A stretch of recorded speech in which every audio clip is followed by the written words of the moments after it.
Already, our intelligence report indicated that there are security threats to the country, with criminal planning to infiltrate tomorrow's demonstration and commit further crimes. In anticipation, we have ensured adequate deployment of security personnel. However, members of public are advised to take extra caution while in crowded areas that are likely to turn riotous.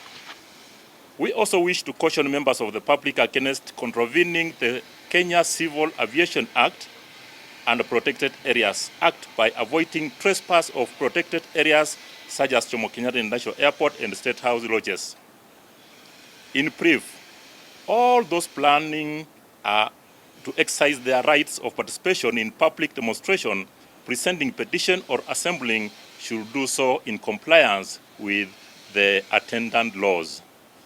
I call upon all officers to remain focused on discharging their constitutional mandate, which is to protect life and property, maintain law and order, and they should do so without any fear or favor.